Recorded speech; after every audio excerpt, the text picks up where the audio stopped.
buenos días. Muchas gracias a los y las organizadoras por esta invitación. Voy a compartirles una presentación, digamos que recoge las conclusiones básicas de los informes que se acaban de mencionar. Este trabajo que voy a presentarles es una investigación en la que he tenido la colaboración de estudiantes de pregrado y posgrado de la Universidad de los Andes, de estudiantes de Derecho y de la maestría en Derecho que hacen parte del semillero de investigación que yo dirijo. Voy a hablarles de las conclusiones a las que hemos llegado en estos dos informes de investigación que, como se mencionaba, están disponibles para descarga abierta en Internet. Al final les voy a dar la información de dónde pueden encontrarlos. En el primero de estos informes nos concentramos en estudiar los 30 de 38 fallos internacionales en los cuales se ha declarado que existe una relación laboral. En el segundo borrador nos concentramos en estudiar los fallos en los que se ha negado el carácter laboral de la relación, el carácter laboral de las relaciones contractuales.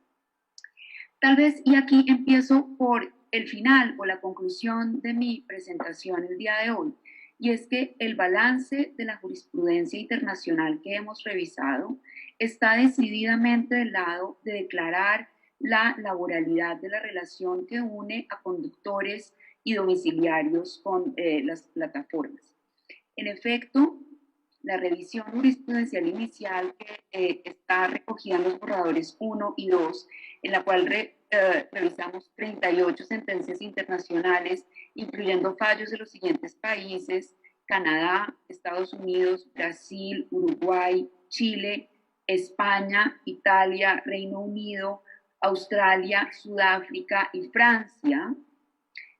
De esos 38 fallos, 30 de ellos han declarado la existencia de una relación laboral. Con posterioridad a la publicación de estos dos informes, hemos hecho una revisión complementaria de 12 sentencias adicionales de tribunales internacionales con corte a noviembre de este año, es decir, a este mes. En esa nueva revisión hemos incluido fallos recientes en América Latina que incluyen un fallo en Chile contra Rappi y dos fallos negativos, se declaró que no existía una relación de empleo, y dos fallos en Argentina. La proporción, digamos, de fallos que siguen declarando la existencia de la relación laboral sigue siendo particularmente alta, como les voy a mostrar más adelante en esta exposición. ¿Qué metodología seguimos para que sea claro qué fue lo que hicimos y cómo llegamos a las conclusiones que les voy a presentar? Depuramos una base de datos que recibimos del Centro de Solidaridad Internacional, AFL-CIO, en Colombia, y de esos 32 registros excluimos 7 sentencias que a nuestro juicio no se referían al fondo de la controversia que nos interesaba, que es si existe o no relación de trabajo entre trabajadores y las plataformas. Además, revisamos sentencias nuevas en español, inglés, francés, italiano y portugués, y añadimos 13 sentencias nuevas. Todas las sentencias que incluimos, de nuevo, se ocupan de estudiar el fondo del tema sobre si existe o no relación de trabajo entre conductores y plataformas, y las sentencias de nuestro análisis fueron expedidas entre el 2016 y febrero del 2021. De nuevo, aquí me estoy refiriendo a el análisis de 38 sentencias. De esas 38 fallos iniciales que estudiamos, en 30 los jueces declararon la existencia de una relación laboral. Este diagrama, que está recogido en el borrador 2, muestra en la parte superior todos los fallos en los cuales se ha declarado que existe una relación laboral en fallos alrededor del mundo, y en la parte de abajo y en color rojo, rosado, los fallos en los que se ha declarado que no existe una relación laboral, y es bastante notorio pues que estamos hablando de una gran diferencia entre los fallos afirmativos y los negativos.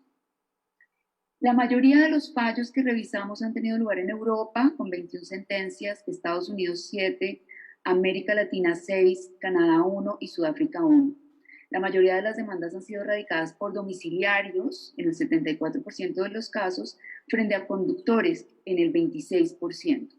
Pese a que los domiciliarios usan más el sistema de justicia, demandan más a las plataformas, los conductores, encontramos en nuestra investigación, tienen una mayor tasa de éxito en el litigio que los domiciliarios.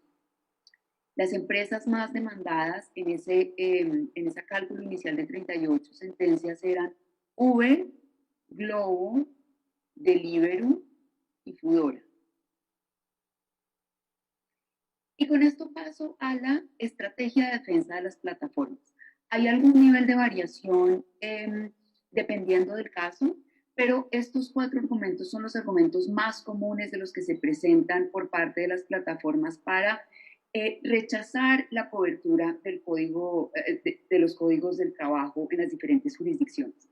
Lo primero es que las empresas afirman no prestan un servicio de transporte o de domicilios, sino que ofrecen un espacio para el encuentro entre la oferta y la demanda por ese servicio en particular. De acuerdo con su recuento del asunto, los acuerdos ocurren en realidad entre el usuario de la plataforma o el destinatario final del servicio y el socio o colaborador que lo presta. La naturaleza de los acuerdos que une a los colaboradores o socios con las plataformas, dicen ellas, son vínculos civiles o comerciales, pero en todo caso no laborales.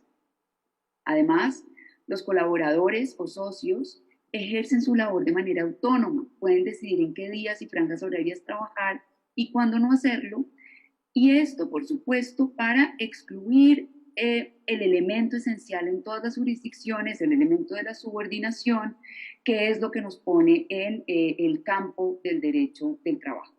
Para las plataformas no hay ningún tipo de control subordinante sobre los socios o colaboradores. Lo que nos encontramos en la revisión jurisprudencial que hicimos es que de alguna forma tanto los sistemas continentales como los sistemas del common law aplican alguna versión de ese principio que los laboralistas llamamos el principio de primacía de la realidad sobre las formalidades jurídicas. En todas las jurisdicciones es cierto que los fallos de los jueces tienen en cuenta la materialidad de la relación que une a los trabajadores domiciliarios o conductores con la aplicación, la materialidad de la prestación del servicio, la forma en la que el servicio se presta y los indicios de autonomía o subordinación que ocurren en la realidad más que lo que se incluye en los contratos que firman entre sí. Por ejemplo, la Corte de Casación francesa, en un caso contra Uber el año pasado, dijo lo siguiente, comillas, la existencia de una relación laboral no depende de lo que se exprese en un contrato o en el título que se le asigne al acuerdo, sino de las condiciones en las cuales se realizan las actividades de los trabajadores. Y como les digo, ese es el caso también incluso en fallos como los numerosos fallos que han ocurrido en contra de Uber en el Reino Unido. También en este caso, el Tribunal del Trabajo lo que ha hecho es recoger una cantidad de material probatorio relevante para determinar las condiciones de prestación del servicio más que los contratos que firman los conductores.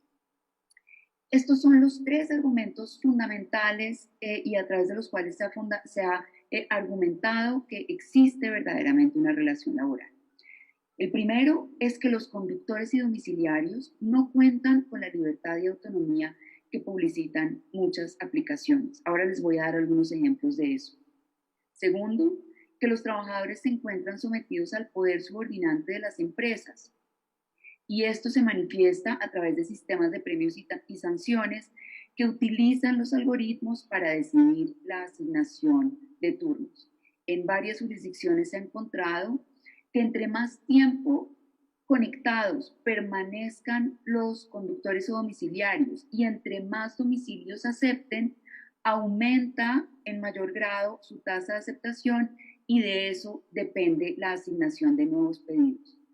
Por esa vía y a través de la prueba y el error, los conductores y los domiciliarios entienden que ejercer el derecho a no trabajar viene aparejado con una sanción. La sanción es la reducción en la tasa de aceptación y por eso la reducción en la cantidad de domicilios o órdenes de trabajo que reciben. El tercer argumento es el poder de desconexión de trabajadores que tienen las empresas y que se interpreta como la manifestación del mayor poder subordinante que es materialmente la capacidad de despido. ¿Qué pruebas de subordinación específicas han encontrado los tribunales alrededor del mundo? Entre otras, que pese a que la relación entre los domiciliarios y los conductores suele describirse como una relación sui generis o que no debería estar cubierta por el Código Sustantivo del Trabajo, o, en el caso colombiano, o las leyes del trabajo en el mundo, las pruebas que han examinado los jueces en muchos casos dan cuenta de una relación bastante parecida a una relación tradicional, si bien en la actualidad y en el trabajo en plataformas, los trabajadores no acuden al lugar de empleo del empleador o acuden a una fábrica o a un lugar en el que el control se realice de manera directa. Lo que ocurre en la actualidad y a través del trabajo en plataformas es que ese control que antes tenía la forma de órdenes directas ocurre ahora a través de el diseño de los algoritmos de asignación de pedidos. ¿Qué se ha encontrado? Entre otras cosas, que los domiciliarios y conductores tienen una libertad restringida. Las plataformas controlan las partes más importantes del negocio, dirigen a los domiciliarios al servicio, establecen las condiciones de prestación del mismo y controlan la tarifa que se cobrará.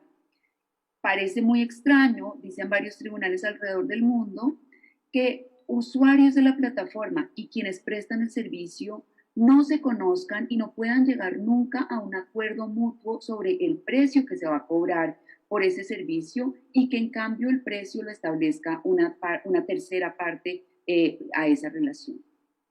Además, las plataformas entregan instrucciones detalladas sobre la forma en la que se debe prestar el servicio que los conductores y domiciliarios deben cumplir e imponen sanciones por su incumplimiento. Finalmente, han encontrado los tribunales, los algoritmos efectivamente ejercen control a través de la imposición de sanciones o beneficios en respuesta al desempeño previo del trabajador.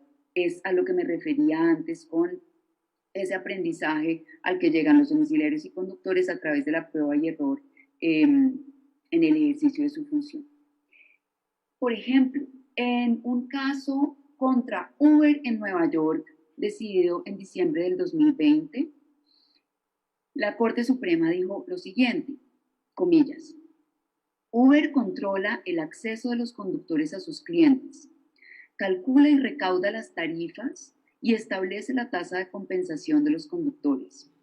Los conductores pueden elegir la ruta a seguir para transportar a los clientes, pero Uber proporciona un sistema de navegación, rastrea la ubicación de los conductores en la aplicación durante todo el viaje y se reserva el derecho a ajustar la tarifa si los conductores toman una ruta diferente. Uber también controla el vehículo utilizado, prohíbe cierto comportamiento del conductor y utiliza su sistema de clasificación para alentar y promover que los conductores se comporten de una manera que mantenga un ambiente positivo y un ambiente divertido en el automóvil. Es decir, de nuevo, cuestiones centrales al contrato de transporte están por fuera de la capacidad decisoria de la persona que va a prestar el servicio, como es el conductor. Los jueces han concluido también que la modalidad de puntos o niveles en los cuales se clasifica a los trabajadores en plataformas son un verdadero mecanismo de disciplinamiento. Se trata de una herramienta útil para controlar la fuerza de trabajo de los domiciliarios o conductores. Por ejemplo, en un caso decidido por el Tribunal de Justicia Superior de Justicia de Cataluña, se encontró que, comillas, el rechazo de un servicio puede que no esté penalizado directamente, mas sí de forma refleja, ya que ello supone que la valoración, excelencia del domiciliario disminuya y por tanto la imposibilidad de acceder a las franjas horarias mejores y más ventajosas. Es a esto a lo que me refería cuando decía que cuando los trabajadores ejercen el derecho de no trabajar o la autonomía de no prestar el servicio, el diseño del algoritmo a través del cual funciona la plataforma termina por sancionarlos. En el segundo borrador del que les hablé, estudiamos las sentencias que niegan el carácter laboral de la relación contractual. En ese segundo informe encontramos que hay al menos 3 grandes razones por las cuales en esos 8 fallos se decidió en contra de las aspiraciones de los conductores y domiciliarios. En un grupo de fallos, los tribunales declararon que los demandantes no lograron cumplir con el estándar probatorio para que se declarara la existencia de una relación laboral. En el segundo grupo de fallos encontramos posibles sesgos interpretativos de los jueces sobre lo que se considera como trabajo dependiente, porque los jueces parecían, en esos casos específicos, únicamente entender como subordinación los actos directos del empleador frente al trabajador. Es decir, veían la relación de trabajo, parece, exclusivamente a través del prisma del control directo, digamos, de la fábrica tradicional, pues que no es el caso del trabajo en plataformas. Y un último grupo, en el que en realidad hay una sola sentencia, y es el caso de Grubhub, que a nuestro juicio y con base en las pruebas que obraban en ese expediente, se trata de una verdadera plataforma de economía colaborativa en la cual los domiciliarios ejercen un alto nivel de autonomía frente a la plataforma. Por cuestiones de tiempo no puedo exponer mucho más este caso, pero los invito a revisarlo en el borrador 2. Como les digo, aparte de esa revisión que ya está publicada en los 2 informes, hemos hecho una revisión de 12 sentencias adicionales para un total de 50. Del total de las 50, que incluyen las 38 de las que ya les había hablado, 37 declaran la relación laboral y 13 sentencias la niegan. Es decir, sigue siendo el caso que el 74% de los casos de fallos de trabajo en plataformas en tribunales internacionales se ha declarado la existencia de la relación de trabajo y solo en el 26% de los casos se la niega.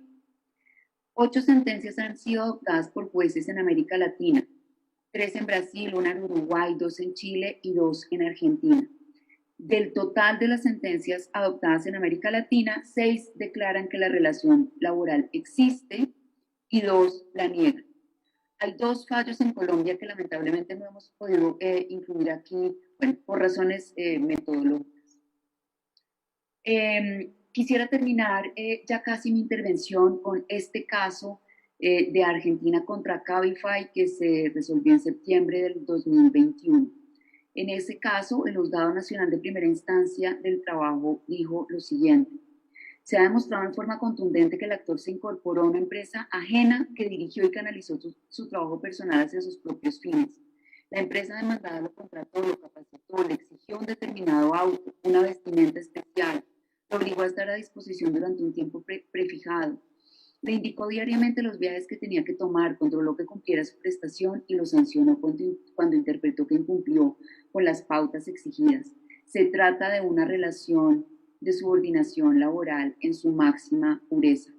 Y uso esta sentencia en parte por lo reciente que es, si bien también para indicar, noten ustedes que se trata de un tribunal de primera instancia, todavía contamos con pocos casos de cierre. Tal vez uno de los más importantes es el caso de Uber en el Reino Unido, que digamos ya llegó a la máxima instancia, que es la Corte Suprema del Reino Unido, pero muchos de estos casos, este caso en Argentina contra Cabify, por ejemplo, pues tendríamos que decir en realidad que es preliminar y tendríamos que esperar a un pronunciamiento de segunda instancia e incluso de casación. Con esto termino. Varios tribunales alrededor del mundo señalan que el reconocimiento como trabajadores de domiciliarios y conductores es una cuestión de interés público y de justicia social que excede el interés de los trabajadores demandantes. Las protecciones que otorga la regulación laboral son límites al abuso del poder de los empleadores y protegen a los trabajadores de condiciones precarias y riesgosas. Aún más, estas declaratorias protegen el libre comercio, pues en muchos contextos se ha declarado que la evasión de la regulación laboral constituye una práctica de competencia desleal. Para quienes les interese, en realidad es una investigación que tiene el objetivo de ser difundida y de que se utilice por quienes la necesiten. Pueden acceder a los borradores entrando a nuestra cuenta en Twitter, que es @laboraluniandes. Entran al link del semillero y, como mencioné, los dos borradores están abiertos para descarga pública. De nuevo, muchas gracias por su invitación y espero que esta intervención sea útil.